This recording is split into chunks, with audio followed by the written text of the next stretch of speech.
Good morning. स्वागत है आपका यूनिक एजुकेशन सेंटर में। जैसा कि हम चित्र देखकर आंसर देने की प्रक्रिया में क्वेश्चन हल कर रहे हैं, उसी कड़ी में आगे बढ़ते हैं और पहला चित्र देखते हैं। हालांकि ये चित्र आप पहले भी देख चुके हैं पिछले वीडियो में। चलिए क्वेश्चन पे डिस्कशन करते हैं। क्वेश्चन है, नींबू, संतरा, टमाटर, इमली आदि स्वाद में खट्टे क्यों होते हैं? आप जानते होंगे, दरअसल नींबू, संतरा, टमाटर, इमली की कोशिकाओं में जो रिक्तिकाएं, रिक्तिका का मतलब आप कोशिका पढ़े होंगे। देखो, ये जो कोशिका होती है, इसमें बीच में केंद्रक होता है। केंद्रक में उसके बाद यहाँ पर लाइसोसोम, राइबोसोम, अंतः केंद्रीय झलिका, मान लो ये लाइसोसोम होती है, और यहाँ पर रिक्तिकाएं बड़ी बड़ी होती हैं ऐसे। अब जब कोशिका पढ़ाया गया होगा आपको तो बताया गया होगा कि बीच में केंद्रक होता है, बगल में रिक्तिकाएं होती हैं, लवक होते हैं, जिसकी वजह से कोशिकाएं हरी पौधों में रंग आता है, हरा रंग, पीला रंग। तो बड़ी बड़ी ये रिक्तिकाएं होती हैं, रिक्तिकाओं में जल भरा होता है। तो इन्हीं रिक्तिकाओं में कुछ अम्ल भरे होते हैं, जिनकी वजह से इनमें खट्टेपन का स्वाद आता है। तो अगर देखा जाए तो ये जो अम्ल होते हैं वो होते हैं साइट्रिक अम्ल, टार्टरिक अम्ल और ऑक्जेलिक अम्ल। अगर इनको अलग करके देखा जाए ना, तो ये जो साइट्रिक अम्ल है नींबू में और संतरे में मिलता है, और जो ये टार्टरिक अम्ल है ये मुख्यतः इमली में पाया जाता है, और जो ऑक्जेलिक अम्ल है आप टमाटर में पाओगे। इंपॉर्टेंट है, याद रखना, अलग अलग से वैसे भी क्वेश्चन आ जाता है। ऑक्जेलिक अम्ल किस में मिलता है, इमली में कौन सा अम्ल मिलता है, नींबू में कौन सा अम्ल मिलता है। तो एक बार फिर से याद कर लेते हैं कि नींबू में साइट्रिक अम्ल, टमाटर में ऑक्जेलिक अम्ल, कहाँ गया, ये रहा, टमाटर में ऑक्जेलिक अम्ल, और इमली में टार्टरिक अम्ल, याद रखिएगा और इम्पॉर्टेंट भी है। चलते हैं अगले क्वेश्चन पर। चित्र देखिए आप, समुद्र दिख रहा है आपको, पानी, इसी से संबंधित क्वेश्चन है। समुद्र का पानी स्वाद में खारा क्यों लगता है? महत्वपूर्ण है, समझते हैं समुद्र का पानी स्वाद में खारा क्यों लगता है। दरअसल समुद्र बहुत बड़ा है। पृथ्वी का जितना भी पार्ट है उसका एक तिहाई हिस्सा पे पानी ही तो पानी है, पूरा पानी पानी है। जैसे अगर पृथ्वी को 3 भागों में बांट देना, तो एक भाग पे स्थल होगा, बाकी 2 भाग पे पानी है, पूरा पानी। तो पानी बहुत ज्यादा है। अब समुद्र में जो पानी है वो तो है ही, पृथ्वी से जितना पानी बहता है नदियों के माध्यम से सब समुद्रों में जाकर मिलता है। अब पृथ्वी पर गंदगी, लवण, मिनरल्स, बहुत ज्यादा चीजें हैं, सब नदियों के माध्यम से बहकर समुद्र में आता है। अब समुद्र पूरी पृथ्वी पर फैला है तो बड़ी मात्रा में सूर्य की किरणों को अवशोषित करता है। अब सूर्य की किरणों को ये अवशोषित करेगा तो सिंपल सी बात है, वाष्पोसर्जन होगा। आपके यहाँ जो बारिश होता है ना, सबसे ज्यादा पानी जो बारिश का आता है वो ना समुद्रों से आता है। तो वाष्पोसर्जन होगा तो भाप बनकर पानी उड़ता है। तो सिंपल सी बात है, नदियों के साथ पानी के साथ साथ लवण भी घुलकर समुद्र में आते हैं।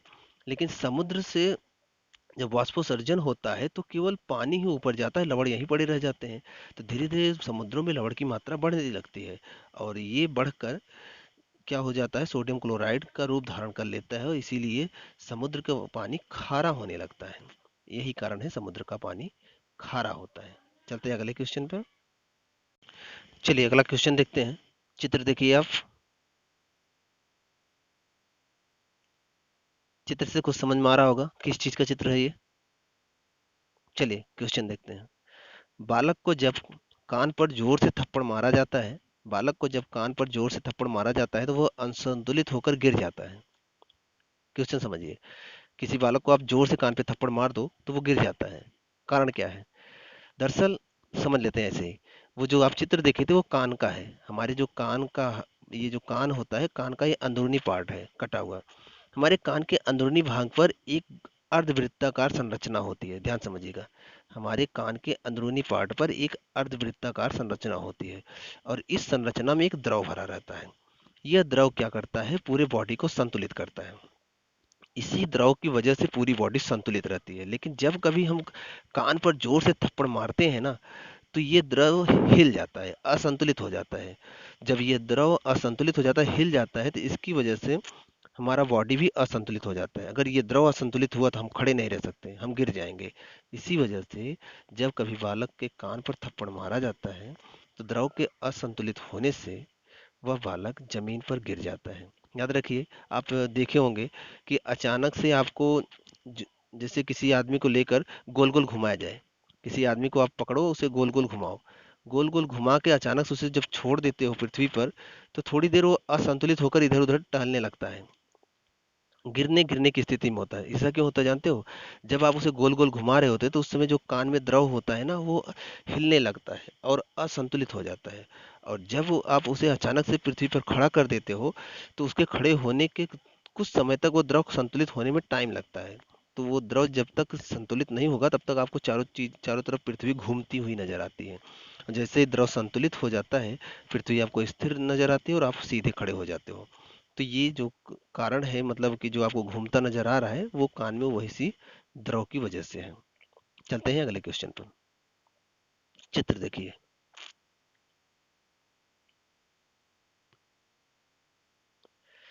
चलिए, ऊंचाई पर ऑक्सीजन कमी होती है, फिर भी पहाड़ों पर रहने वाले व्यक्ति बड़ी सक्रियता से अपने जीवन की गतिविधियों को कर लेते हैं। इस बात को समझिए। आप जानते हो कि जैसे जैसे हम ऊपर चढ़ते हैं, पहाड़ों पर ऊपर जाते हैं, वहाँ पर ऑक्सीजन की कमी होती है, वायु दाब कम होता है, पहली बात। दूसरी बात, ऑक्सीजन की कमी होती है। लेकिन जो लोग पहाड़ों पर शुरू से ही रहते हैं, धीरे धीरे उनके शरीर अपने आप को उस हिसाब से ढाल लेता है। उनके सीने जमीनी क्षेत्र पे रहने वालों की तुलना में काफी चौड़े होते हैं। इनके वायु कोष काफी बड़े बड़े होते हैं। इनमें बड़ी मात्रा में हवा, वायु भरी जाती भरती है। और उससे जो ब्लड होता है, वो ऑक्सीजन ग्रहण करके बॉडी में ले जाता है और बड़ी मात्रा में ऊर्जा बनाता है, पहली बात। दूसरी बात, नॉर्मल क्षेत्रों में, समतल मैदान में रहने वाले क्षेत्रों की तुलना में जो लोग पहाड़ों पर रहते हैं, उनकी बॉडी में लाल रुधिर कणिकाएं, रेड ब्लड सेल की संख्या ज्यादा होती है। अब प्राचीन काल में सुने होंगे कि कोई आदमी बहुत सालों से बीमार रहा है, बहुत बीमार चल रहा होता है, उसके बाद वो किसी बाबा के पास जाता है, तो बाबा उसे बोलते हैं कि जाओ कहीं दर्शन कराओ। तो आप देख रहे हो कि हमारे जो तीर्थ स्थल हैं, जो दर्शन स्थल हैं, अक्सर ऊंचाई पर बनाए गए हैं। अब जब हम ऊंचाई पे चढ़ते हैं ना, तो हमें ज़्यादा मेहनत करनी पड़ती है। ज़्यादा मेहनत करनी पड़ती है, शरीर को ज़्यादा ऑक्सीजन की ज़रूरत पड़ती है। जब ज़्यादा ऑक्सीजन की ज़रूरत पड़ती है तो बॉडी ज़्यादा ब्लड सेल, लाल रुधिर कणिकाएं बनाती है, क्योंकि ऑक्सीजन को ले जाने के काम तो लाल रुधिर कणिकाएं ही करती हैं बॉडी में। तो ज़्यादा लाल रुधिर कणिकाएं बनती हैं। जब ज़्यादा लाल रुधिर कणिकाएं शरीर में बनेंगी, तो ऑक्सीजन की आपूर्ति शरीर में ज़्यादा होगी।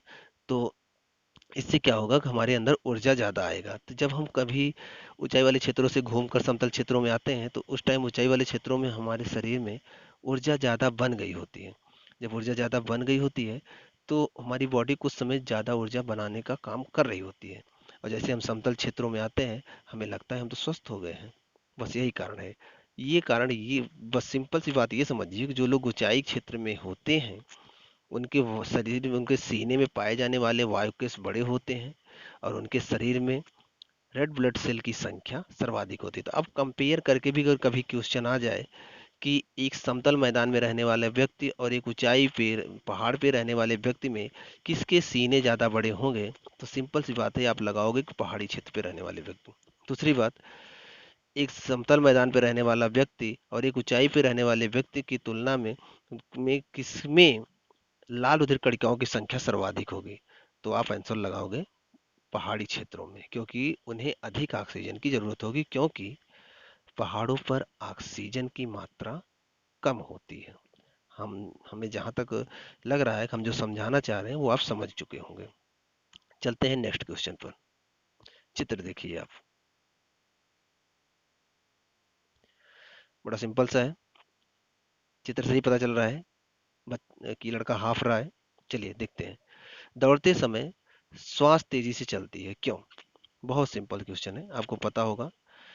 दौड़ते समय अधिक परिश्रम के कारण, दौड़ते समय हम ज्यादा काम करते हैं तो हमें ज्यादा ऊर्जा चाहिए। ज्यादा ऊर्जा चाहिए तो शरीर में ऊर्जा कौन बनाता है? ऑक्सीजन नहीं बनाती है। तो ऑक्सीजन श्वसन के लिए जरूरी है, तो हम तेजी से सांस लेते हैं।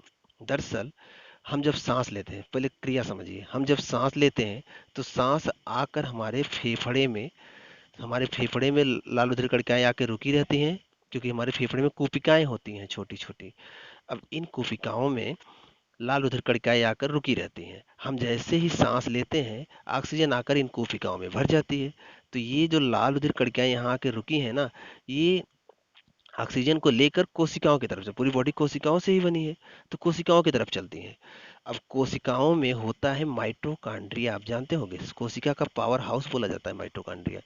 कोशिकाओं में होता है माइटोकॉन्ड्रिया, और ये लाल रुधिर कणिकाएं ऑक्सीजन लाती हैं माइटोकॉन्ड्रिया में। माइटोकॉन्ड्रिया में जो हम भोजन किए रहते हैं वहां से जो ग्लूकोज आया रहता है वो भी यहीं आया होता है। तो ऑक्सीजन की उपस्थिति में इस ग्लूकोज का दहन होता है। तो दहन होता है तो बनती है एटीपी के रूप में ऊर्जा निकलती है, एडेनोसिन ट्राइफॉस्फेट के रूप में ऊर्जा निकलती है। इसी ऊर्जा से हमारी बॉडी की सारी क्रियाएं होती हैं, हम चलते हैं, बोलते हैं, पढ़ते हैं, लिखते हैं, सारे काम इसी ऊर्जा से करते हैं।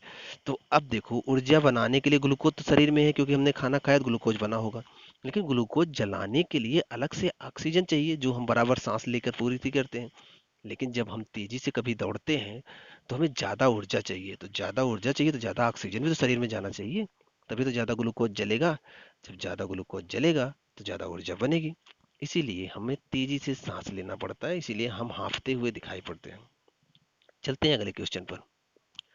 चित्र देखिए आप, यहाँ तो आप कम से कम समझ जाइए क्या है ये। चलिए क्वेश्चन देखते हैं। क्या कारण है ग्रेफाइट मुलायम होता है जबकि हीरा कठोर होता है? समझिए इस बात को।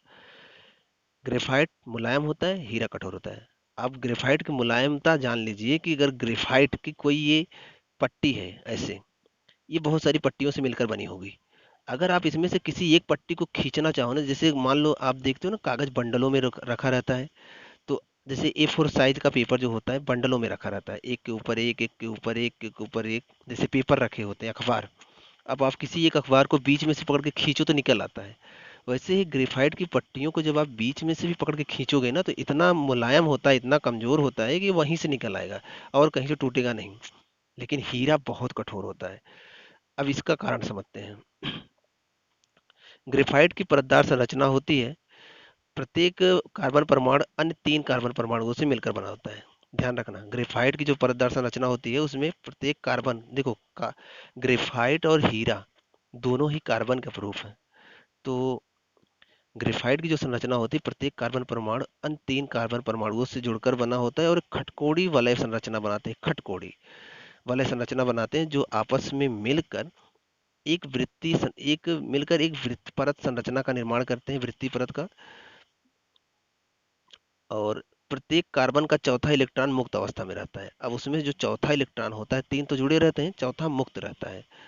और इसलिए ग्रेफाइट नर्म होता है। जबकि हीरे में क्या होता है, हीरे की संरचना कार्बन परमाणुओं की त्रिविमीय, 3 डायमेंशनल संरचना होती है, और प्रत्येक कार्बन परमाणु 4 कार्बन परमाणुओं के साथ बंधा रहता है। वहां देखो 3 से बंधा रहता था, चौथा मुक्त रहता था, और इसमें चारों के चारों बंधे रहते हैं, इसलिए हीरा कठोर होता है। चलते हैं नेक्स्ट क्वेश्चन पर। चित्र देखिए,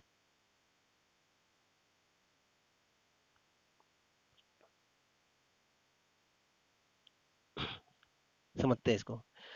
क्या कारण है कि तना हमेशा क्या कारण है कि तना हमेशा ऊपर की ओर जबकि जड़ें हमेशा नीचे की ओर बढ़ती हैं?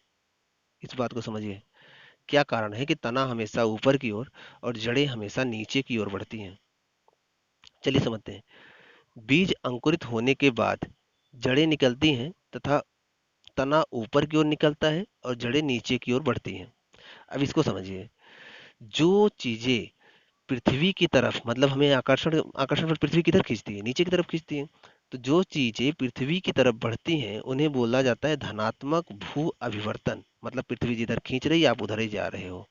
तो जो चीजें पृथ्वी की तरफ बढ़ती हैं उन्हें धनात्मक भू अभिवर्तन बोलते हैं। और उसी तरह तना जो है पृथ्वी से दूर प्रकाश की ओर बढ़ता है, उसे बोलते हैं ऋणात्मक भू अभिवर्तन। अब इसको समझिए। जड़ा जड़ नीचे इसलिए जाती है क्योंकि उसे जल चाहिए, क्योंकि जल मिलेगा तभी वो भोजन बनाने में सहायता प्रदान कर सकता है, ऊर्जा बन सकती है। तो जड़ जल की तलाश में पृथ्वी के नीचे, बहुत नीचे तक चली जाती है। और तना सूर्य के प्रकाश, तने में पत्तियां होती हैं, पत्तियां प्रकाश संश्लेषण से भोजन बनाती हैं। तो प्रकाश संश्लेषण के लिए उन्हें सूर्य का प्रकाश चाहिए। तो सूर्य का प्रकाश अधिक से अधिक प्राप्त करने के लिए तेजी से ऊपर ग्रो करती हैं, बढ़ती हैं। यही कारण है कि जड़ जमीन के नीचे और तना जमीन के ऊपर की तरफ आगे बढ़ता है। चलते हैं अगले क्वेश्चन पर। चित्र देखिए। चलिए क्वेश्चन देखते हैं। जानवर अपने बच्चों को कैसे पहचान लेते हैं? बड़ा सिंपल है। कुछ कुछ जीव जन्म के समय अपने बच्चों को चाटते हैं। दरअसल वो चाटते हैं तो एक प्रकार का केमिकल उनके बॉडी पर लगा देते हैं। उनके मुख से निकला हुआ उनके मुख से एक प्रकार का केमिकल निकलता है, जिसको वो अपने बच्चे के बॉडी पर चाट चाट कर चिपका देते हैं। अब वो केमिकल केवल वही सूंघ कर जान सकते हैं, इससे वो पहचान लेते हैं। और कुछ अपने बच्चों की आवाज़ सुनकर पहचानते हैं। तो अब सिंपल सा याद रखिएगा केमिकल वाला, कि केमिकल चाटने के दौरान बॉडी पर चिपका देते हैं और उसी से वो उनको पहचानते हैं। चलिए अगला क्वेश्चन देखते हैं। चित्र देखिए आप। चलिए क्वेश्चन है, सूक्ष्म जीव मिट्टी को उपजाऊ कैसे बनाते हैं? सूक्ष्म जीव, अब बैक्टीरिया की बात हो रही है। बैक्टीरिया के बारे में आप जानते होंगे। बैक्टीरिया खोज कौन किया था? एंटोनी वान ल्यूवेनहॉक।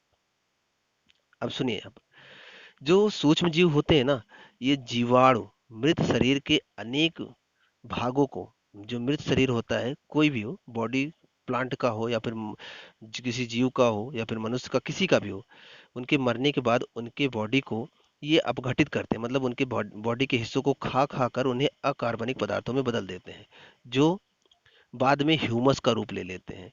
और ह्यूमस ही मिट्टी को उपजाऊ बनाते हैं। आप जो गोबर देखते हो, गोबर से जो गोबर की खाद बनती है, वो एक प्रकार का ह्यूमस होता है।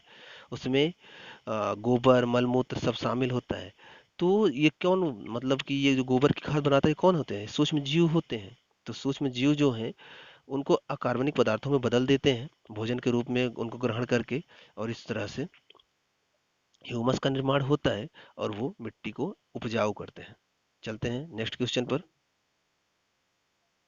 चित्र देखिए।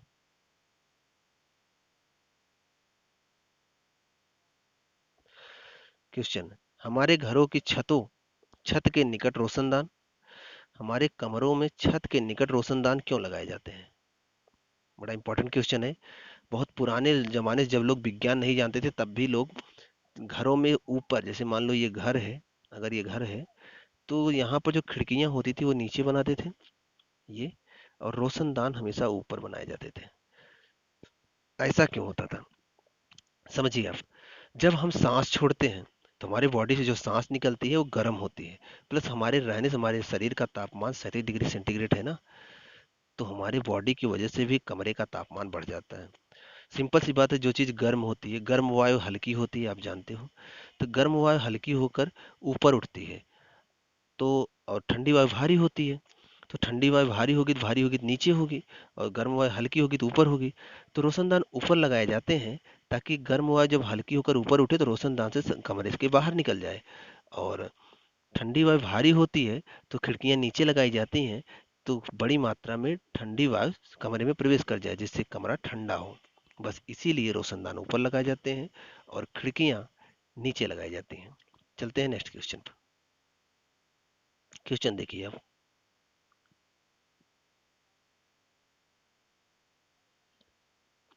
चलिए क्वेश्चन देखते हैं।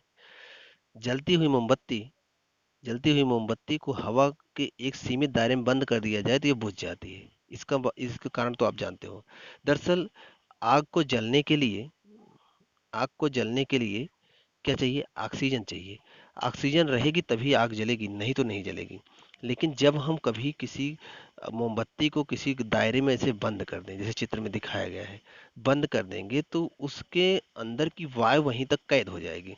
तो अब मोमबत्ती जल रही है, और उस जो एरिया हम बंद किए हैं उसमें जितनी ऑक्सीजन होगी उसको लेकर वो जलती रहेगी। और वहां पर कार्बन डाइऑक्साइड, जलने से कार्बन डाइऑक्साइड बनता है, आप जानते हो।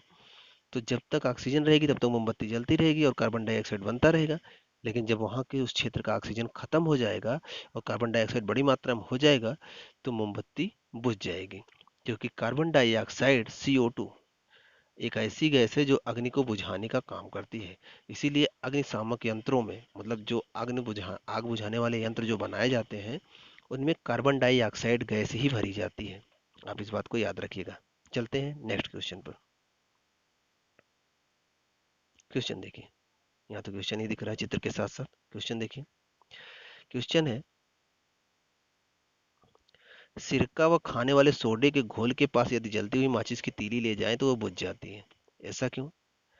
ऐसा इसलिए क्योंकि जो सिरका होते हैं या फिर अम्लीय वाली चीज होती है, जो खाने वाला सोडा होता है, इनसे बुलबुले के रूप में CO2 निकलता रहता है। ध्यान देना, अम्लीय चीजों से बुलबुले के रूप में कार्बन डाइऑक्साइड गैस निकलता रहता है और ये गैस बाहर आती रहती है।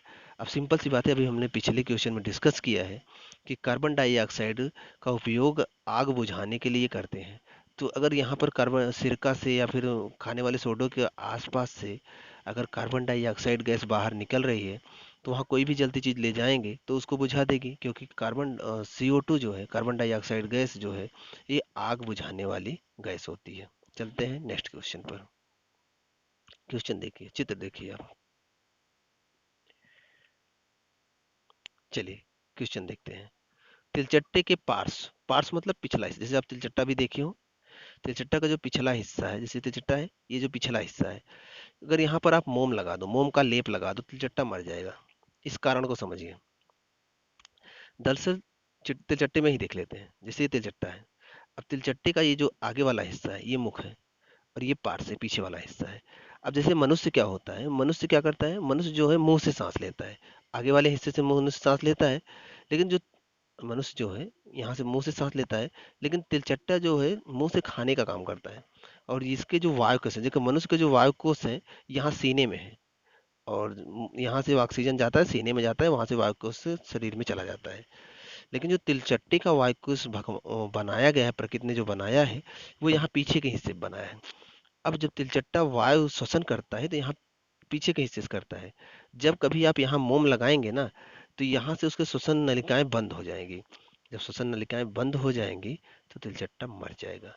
आप मोम ना लगाओ, तिलचट्टे को पकड़कर उल्टा करके किसी पानी से भरे गिलास में डाल दो। तो गिलास में डालोगे ना, तो इस क्षेत्र से वो श्वसन नहीं कर पाएगा। जब इस क्षेत्र से श्वसन नहीं कर पाएगा तो तिलचट्टा तब भी मर जाएगा। तो याद रखिएगा, तिलचट्टा के श्वसन कोश उसके पार्श्व भाग में होते हैं, पीछे वाले भाग में होते हैं। चलिए अगला क्वेश्चन देखते हैं। चित्र देखिए आप। कुछ समझ में आ रहा है? ये कुछ सोच रही है। क्वेश्चन देखते हैं। हम क्यों भूलते हैं? क्वेश्चन समझिए। भूलने की बीमारी क्यों होती है? अगर इंसान भूले ना तो पागल हो जाए। भूलते क्यों है? भूलने के लिए शरीर में एक विशेष एंजाइम जिम्मेदार है। मस्तिष्क के कॉर्टेक्स के अगले हिस्से में, मस्तिष्क का जो ये आगे वाला पार्ट होता है, ये इसके अगले हिस्से में एक एंजाइम पाया जाता है जिसे बोलते हैं PKC एंजाइम। अब PKC एंजाइम यह तब स्रावित होता है जब व्यक्ति तनाव के कारण तनाव में होता है। तो इस समय क्या होता है, स्मरण शक्ति बाधित हो जाती है, या फिर परीक्षा के समय ये होता है, या तो आप कहीं पर इस वजह से आप कभी कहीं किसी बड़े हॉल में किसी कई लोगों के सामने बोले नहीं हो, और ऐसे समय में अगर आपको खड़ा कर दिया जाए बोलने के लिए, तो उस समय ये PKC एंजाइम स्रावित होने लगता है। तो क्या होता है कि हम भूलने लगते हैं। हम कहीं भाषण देने जाते हैं और अचानक से मन में डर सा उत्पन्न हो जाए, तो PKC एंजाइम उस समय एक्टिव हो जाता है और हम भूलने लगते हैं। परीक्षा के समय भी यही एंजाइम एक्टिव होता है, जिससे हम क्वेश्चन पेपर में आता हुआ क्वेश्चन भी नहीं कर पाते। तो और ज़्यादातर जब हम तनाव में होते तब भी यह एंजाइम स्रावित होता है और हमारे स्मरण शक्ति को बाधित कर देता है। तो काफ़ी इंपॉर्टेंट है। तो हम भूलते क्यों हैं? पीके से एंजाइम की वजह से। चलते हैं अगले क्वेश्चन पर। चित्र देखिए। क्वेश्चन, चिंता उम्र को घटाती है। सिंपल सा है। चिंता या तनाव शरीर की ऊर्जा को कम कर देती है। चिंता या तनाव शरीर की ऊर्जा को कम करते हैं। इसके अलावा व्यक्ति की रोग प्रतिरोधक क्षमता भी कमजोर हो जाती है, और व्यक्ति की रासायनिक अभिक्रियाएं भी कमजोर हो जाती हैं, जिससे उम्र से जुड़ी विभिन्न प्रकार की समस्याएं उत्पन्न हो जाती हैं और व्यक्ति समय से पहले बूढ़ा दिखने लगता है। कुछ इंपॉर्टेंट यहाँ नहीं था। चलते हैं नेक्स्ट में। ये देखिए, याद होगा, ये चित्र आप देखे होंगे। चलिए देखते हैं। क्वेश्चन है, जीव की कतरन क्लोनिंग से नया जीव कैसे उत्पन्न करते हैं? आप डॉली भेड़ का नाम सुने होंगे। डॉली भेड़ क्लोनिंग के द्वारा तैयार की गई थी। क्लोन क्या होता है? एक व्यक्ति के जैसा हूबहू नया व्यक्ति तैयार कर देना। उसे ही क्लोनिंग कहते हैं। इसको समझते हैं ये क्रिया करते हैं कैसे हैं। देखिए